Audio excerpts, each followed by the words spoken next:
Perfect इलेक्ट्रॉनिक्सचे संपूर्ण automatic auto lecture bell आणि ऑटो राष्ट्रगीत प्लेअर सिस्टीम शाळा कॉलेजसाठी अत्यंत उपयुक्त. उत्पादक perfect electronics MIDC Wai. Free डेमोसाठी संपर्क 98 222 41 255.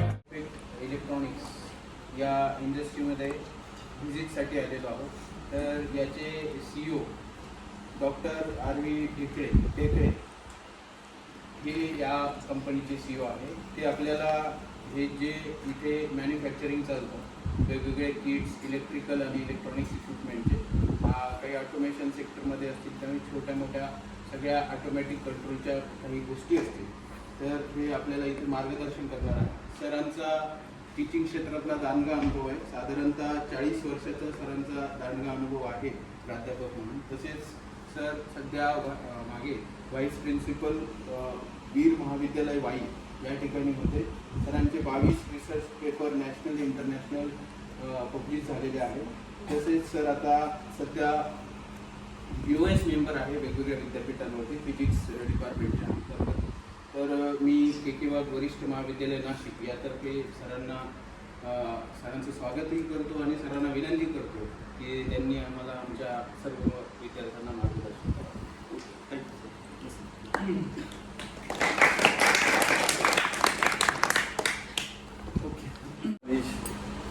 नाशिकमधून मी कॉम्प्युटर सायन्सचे त्यांचे सहकारी आहे.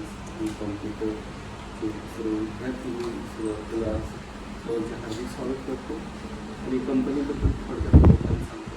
कंपनीमध्ये सुरुवातीला ॲटोमॅटिक लेक्चर बेल सिस्टमचं प्रोडक्शन केलेलं आहे. म्हणजे आमचा रिसर्च बेसते लेक्चर झाले की बेल ॲटोमॅटिक वाजणार होते आहे. दुसरं ॲटोमॅटिक नॅशनल अँथेमचे आहे म्हणजे राष्ट्रगीतसुद्धा ते ऑटोमॅटिक वाजणारं इन्स्ट्रुमेंट डेव्हलप केलेलं आहे. त्यानंतर सायन्स आणि इंजिनिअरिंग कॉलेजमध्ये जवळ 200 बोर्ड आम्ही डेव्हलप केले डबल-साइड PCBचा वापर करून आणि त्याच्याबरोबर सिक्युरिटी सिस्टीमचं पण प्रोडक्शन आहे. तर सुरुवातीला मी तुम्हाला हे सांगतो की राष्ट्रगीत प्लेअर ऑटोमॅटिक राष्ट्रगीत प्लेअर जे आहे तसं डेव्हलप केलेलं आहे. बेसिकली जे ॲम्प्लिफायर वापरलेलं आहे त्याच्यात आम्ही कार्ड डेव्हलप केलेलं आहे. कुठेही मार्केटला मिळत नाही. तुमचा R&D वर्क झालेला आहे. तर टाईमशीट असं जो दिसतोय ना तो ॲम्प्लिफायरला वर अटॅच केलेला आहे आणि पेन ड्राईव्ह लावलेला आहे. तर हे ऑटोमॅटिक नॅशनल अँथेमचं वर्किंग असं आहे की याच्यात 10 वाजता टायमिंग जर आपली रिअल टाईम क्लॉक फॅसिलिटी आहे 10 वाजताचा प्रोग्राम केला असेल तर 10 वाजल्यानंतर स्पीकरमधून ऑटोमॅटिक आवाज येतो खान खान खान असं 10 सेकंद आवाज येतो. नंतर लेडीजच्या प्रोफेशनल सॉन्गमध्ये इंग्लिशमध्ये आणि मराठीमध्ये अनाऊन्समेंट केली होती सर्वांनी राष्ट्रगीतासाठी उभे राहिले आणि त्याला जोडून लगेच राष्ट्रगीत सुरू होते जनगणमन. आणि राष्ट्रगीत संपलं की ते ॲटोमॅटिक ॲम्प्लिफायरसुद्धा पॉवर बंद करेल असे हे ॲटोमॅटिक मशीन आहे. तर त्याचा मी डेमो दाखवतो. त्यावेळेस खणखण आवाज येईल ना त्यावेळेस सर्वांना उभे राहील. मी कॉम्प्युटर सायन्सचे विद्यार्थी म्हणल्यानंतर Arduino बोर्ड माहिती आहे ना रास्पबेरी पाय पण माहिती असेल. तर Arduino बोर्डचा आम्ही यूज केला होता. ॲटोमॅटिक लेक्चर बेल सिस्टीम पण डेव्हलप केली होती. दुसरा फक्त एक लेटेस्ट प्रोजेक्ट डेव्हलप केलेलं होतं. ते इन्फ्रारेड रिमोट इन्फ्रारेड सेन्सर तुम्हाला माहिती असं लावलं 3 टन असतं. हा Arduinoचा बोर्ड आहे. 9 वोल्टवर चालतो. तर इथं बजर एक लावला आहे ना LED लावलेला आहे आणि इन्फ्रारेडचं ट्रान्समिटर म्हणजे हा ट्रान्समिटर लांबून आपण दाबलं की ते LED लागतो आणि बजरचा आवाज येतो. तर हे प्रोग्राम असा जो कोड आहे C++ मध्ये लिहिलेला आहे. तुम्हाला माहिती आहे की आता याचा वापर करून कोडसुद्धा आता रेडीमेड मिळतात. त्याचा पण वापर करून ठीक पुढं मला त्याला पॉवर किती लो व्होल्ट सेन्सरचा रिसिव्ह होतो असा आवाज 10 सेकंद 15 सेकंद आवाज बंद होतो जातात. इन्फ्रारेडचा रिसिव्हर इथं कनेक्ट केलं मग इथलं बटन दाबलं की आवाज येतो म्हणजे LED लागली. त्याचा 5 मिनिटं त्याच्यात काय कोड लिहिलेलं आहे की जे सेन्सरचं जे आउटपुट आहे ना म्हणजे ट्रान्समिटरचा रेंज मध्ये पडला की त्याचा आउटपुट ड्रॉप झालं की ते यायला सांगायचं ह्या पिनला मी इनपुट दिलेलं आहे, ड्रॉप झालेला आहे, की मला आउटपुट पाहिजे असे पिनला पाहिजे तर आउटपुट मिळतं म्हणजे ते LED आणि त्याचं लावता येईल. तर अशा कुठली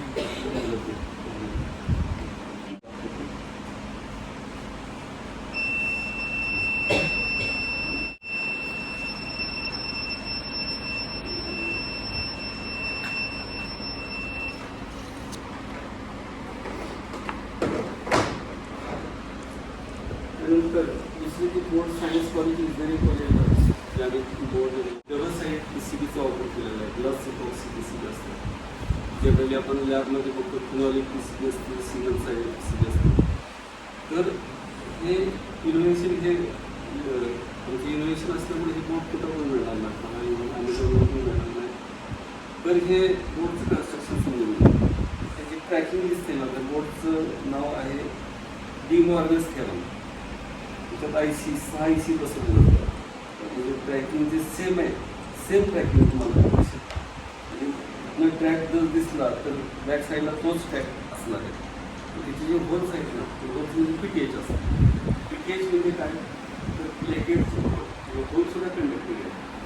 म्हणजे याचा अर्थ प्लेन PCB फिरली आणि तुम्ही एखाद्या होलला समजा होल टेस्ट केला आणि मल्टीमीटरची कंटिन्यू टेस्ट घेतला, एका होलला लावलं आणि दुसरं ब्लॅक साईडला लावलं तर कंटिन्यू मिळणार. याचा अर्थ प्रत्येक होल हे कंडक्टिंग आहे. तर असे PCBचा वापर करून हे सगळे बोर्ड डेव्हलप केले. 12 बोर्ड चालणार सगळे. तर तिचे ॲप्लिकेशन कसं आहे माहिती आहे का, लॅबमध्ये काय केलं जातं, सिंगल सप्लायचं थेटवर केलं जातं.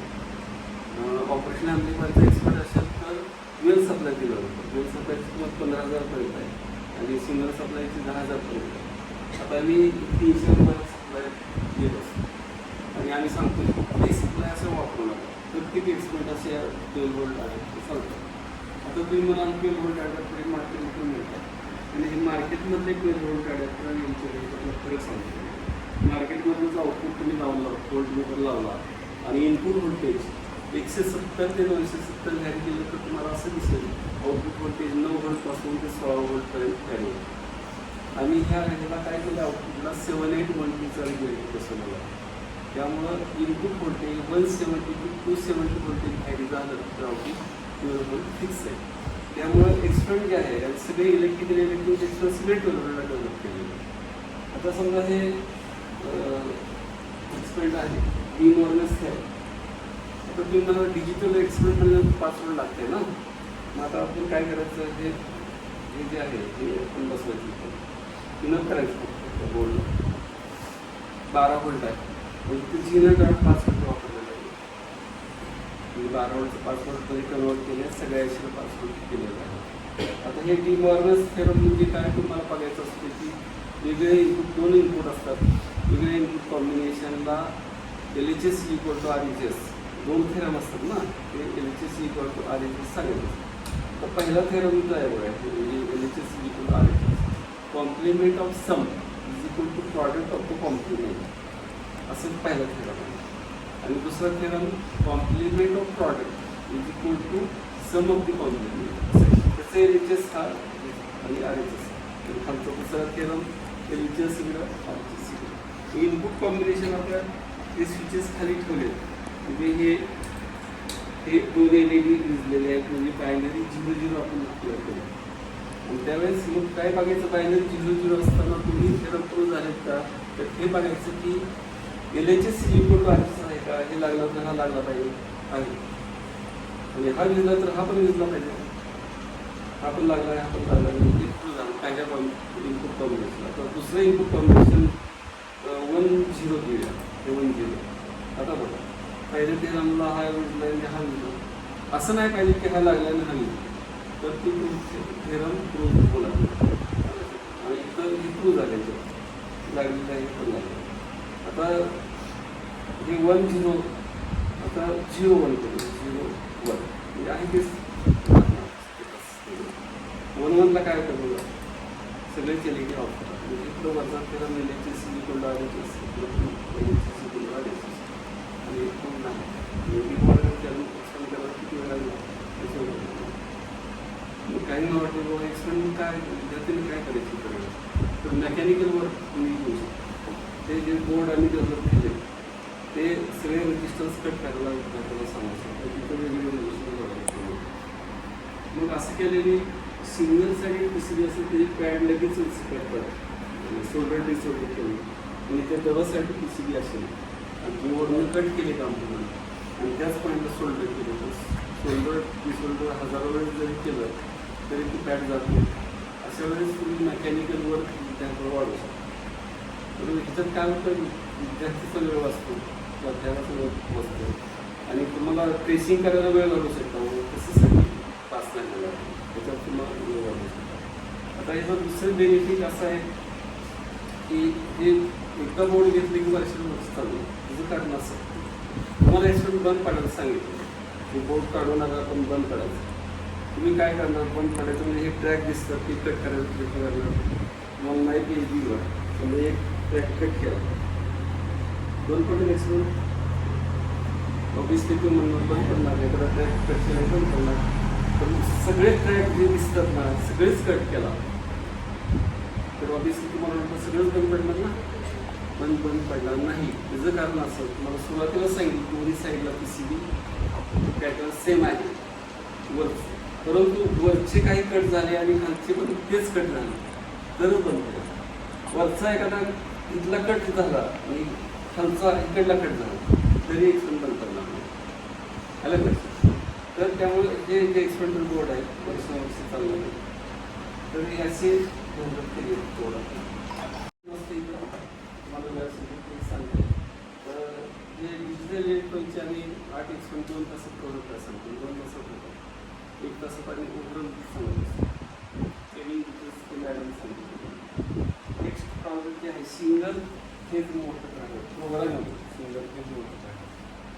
आता इथं आउटपुट जे आहे सिंगल फेज आपल्या घरात पाण्याची मोटर असते किंवा घरावर टाकी असते, पाणी आपण मॅन्युअली करतो. सकाळी पाण्याचं बटन लागतो आणि टाकी भरते, टाकी वगैरे आपण बंद करतो. परंतु हेच मशीन ॲटोमॅटिक चालवण्यासाठी ते तुम्हाला वापरता येतं. ते जे टाईम स्विच आहे जे टाईम प्रोग्राम करतात, प्रोग्राम म्हणजे फार आवड नसते.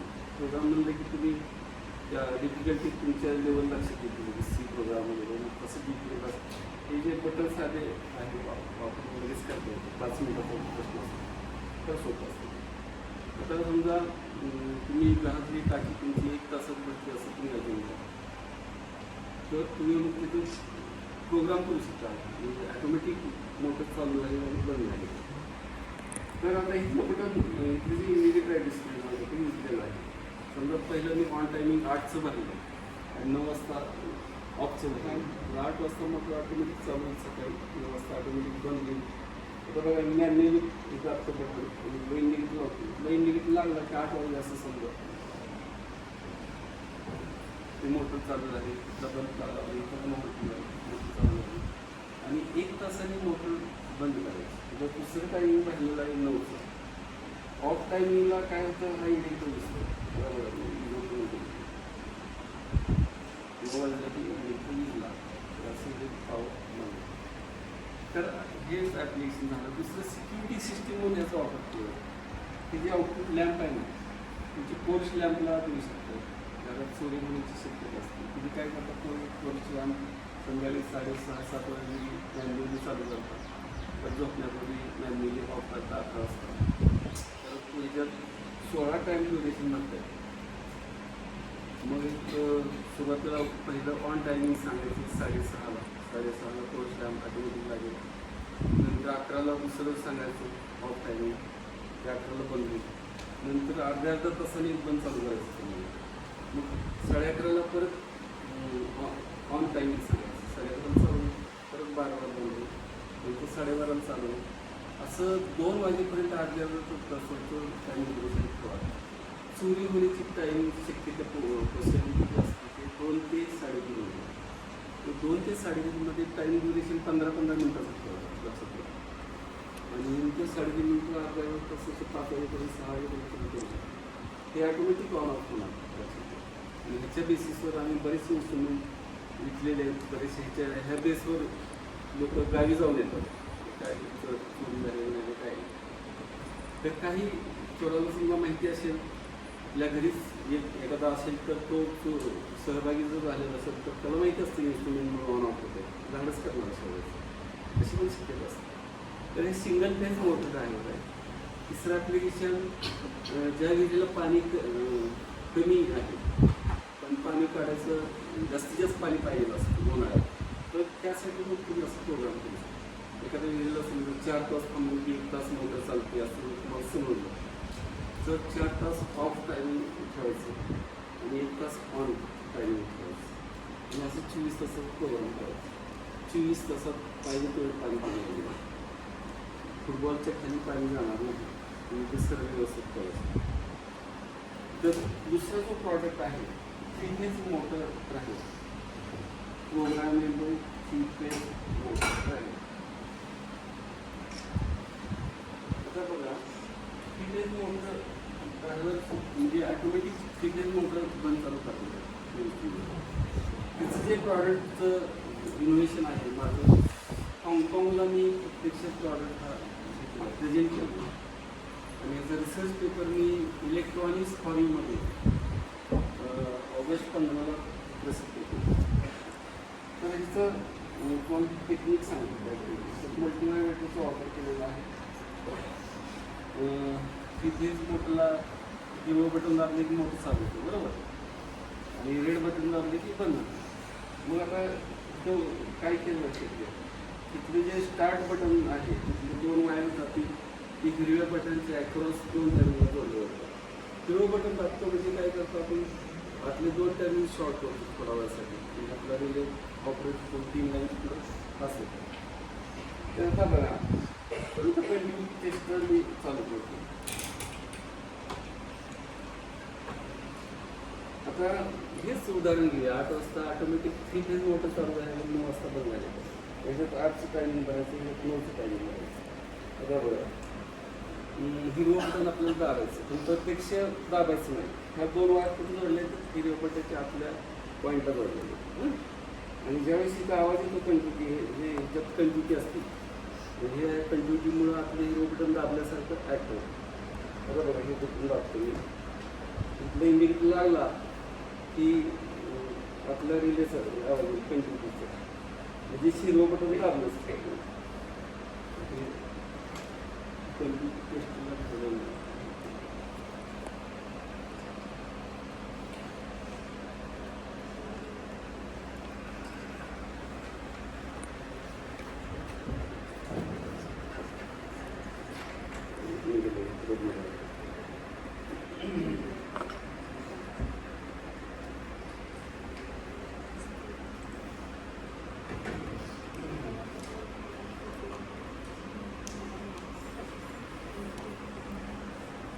आता 8 वाजता इंडिकेटर लागते त्यावेळेस मोटर चालू आहे.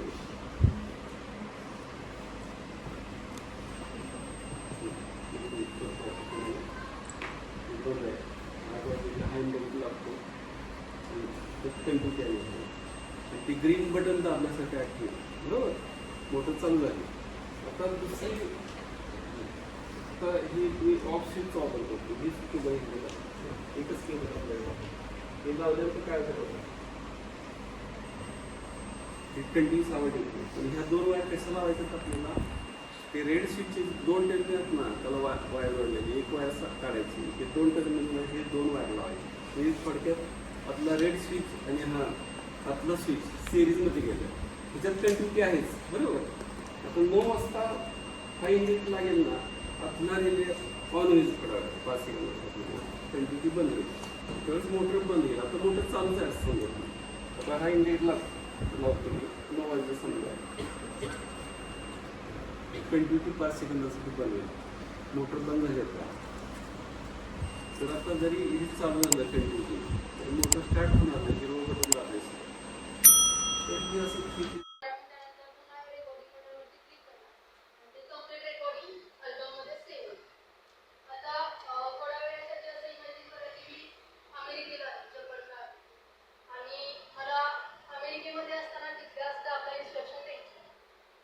अमेरिकेमध्ये असताना त्याला इथल्या स्टाफला इन्स्ट्रक्शन ती इन्स्ट्रक्शनच्या कॅमेऱ्यामध्ये रेकॉर्ड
भेटण्याचं राउटर आहे त्याच्याशी कॉन्फिगरेशन करून घेतला.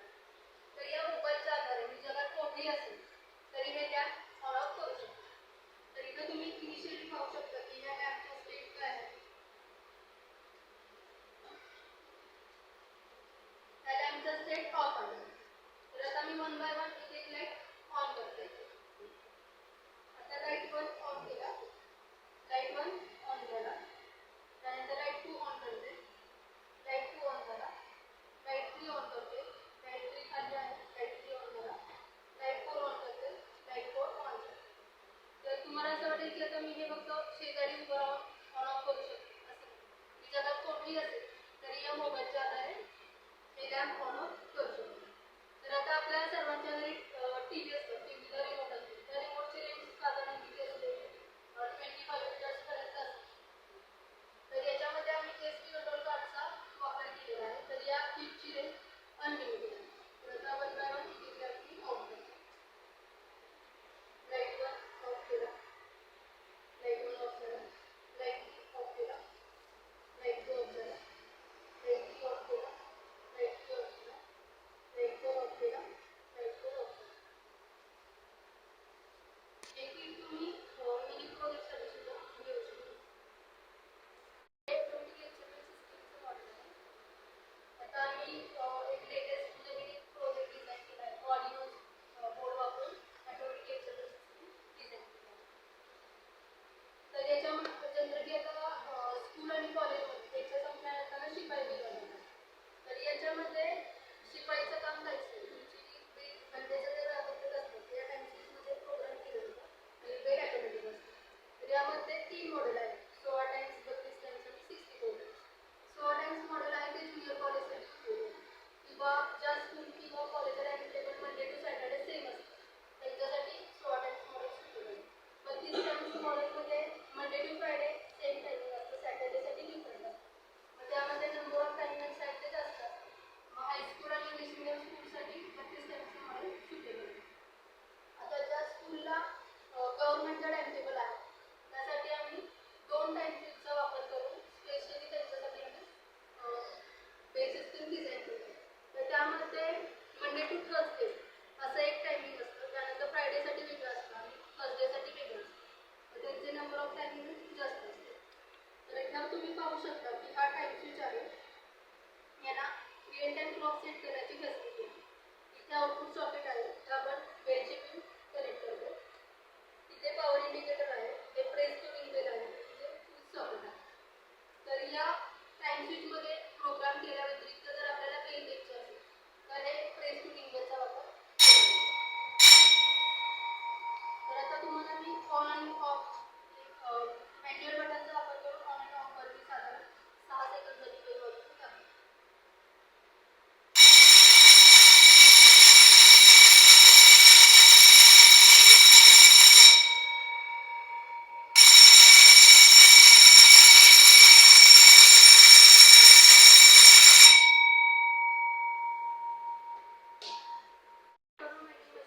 ट्रान्सफॉर्मर बनवण्यासाठी आपल्याला एक बॉबिन लागते.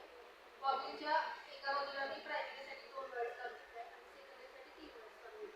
ही मिडल वायर जी आहे ती सेंटरला असते. तर प्रायमरी वायरिंगसाठी 45 गेटची वायर यूज केली जाते. सेकंडरी वायरिंगसाठी 34 गेटची वायर यूज केली जाते. तर इथे सध्या प्रायमरी वायरिंगचं काम सुरू आहे. तर आपल्याला नंबर ऑफ टर्न्स किती झाले ते या ब्लॉकवरती दिसत आहे. इकडे DC मोटर आहे आणि खाली पुश स्विच आहे. तर प्रायमरीसाठी आम्ही नंबर ऑफ टर्न्स 5000 घेतो आणि सेकंडरीसाठी number of turns 400 + 400 total 800 number of turns देतो. तर यामध्ये 5000 नंबर ऑफ टर्न्स दिलेले आहेत. त्याच्यामध्ये प्रायमरी वायरिंगचं काम कंप्लीट होतं. आता ही दुसरी बॉबिन आहे, त्यामध्ये सेकंडरी वायरिंगचं काम कंप्लीट झालं आहे. प्रायमरी वायरिंग कंप्लीट केल्यानंतर त्याच्यावरतीच आपल्याला 400 + 400 अशी टोटल 800 नंबर ऑफ टर्न्स द्यायचे. तर या बॉबिनमध्ये वायरिंगचं काम कंप्लीट झालं आहे. वायरिंग झाल्यानंतर आपल्याला ट्रान्सफॉर्मर लॅमिनेट करायचे असतात. त्यासाठी आपल्याला ई टाईप आणि आय टाईप प्लेटचा वापर करायचा. त्याच्या ई टाईप प्लेट्स आहेत, तर दुसऱ्या प्लेट्स आहेत आय टाईप प्लेट्स. तर इथे मी आता तुम्हाला ट्रान्सफॉर्मर लॅमिनेट कसं करायचं हे दाखवते. त्या ई टाईप प्लेट्स आहेत या अल्टरनेट बसून घ्यायच्या. वन बाय वन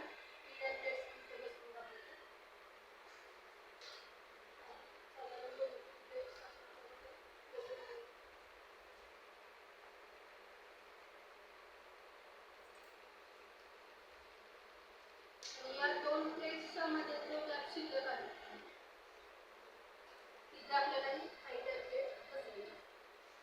आता ट्रान्सफॉर्मर मॅग्नेटाइज झाल्यानंतर अशा स्वरूपाचा दिसतो.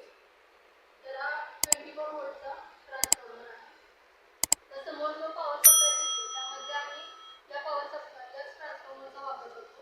त्यामध्ये आउटपुटला 7.8.2 कॅरेटचा रेग्युलेटर वापरला जातो. ज्यावेळेस आम्ही input voltage 170 volt to 270 volt vary करतो त्यावेळेस आउटपुट व्होल्टेज आपल्याला 11.9 व्होल्ट मिळेल. आणि ज्यावेळेस आपण हा ट्रान्सफॉर्मर थर्मोस्टॅटवरती टेस्ट करणार त्यावेळेस इनपुट व्होल्टेज तुम्ही 270 व्होल्ट दिलं तुम्हाला आउटपुटला 12 व्होल्ट मिळेल. त्यानंतर तुम्ही परफेक्ट इलेक्ट्रॉनिक्स वाई आयोजित 6 दिवसांचं practical based electronics and computer industrial training. पात्रता इलेक्ट्रॉनिक्स आणि कम्प्युटरचे शिक्षण आवश्यक. बीई, डिप्लोमा, बीएससी, एमएससी झालेल्यांसाठी उपयुक्त. या ट्रेनिंगमध्ये भरपूर प्रॅक्टिकलसह मुलाखतीची तयारी करून घेतली जाते, ज्यामुळे जॉब मिळणं सोपं जातं. ट्रेनिंगसाठी संपर्क doctor Dhekale, perfect electronics MIDC Wai. Mobile 98 222 41 255.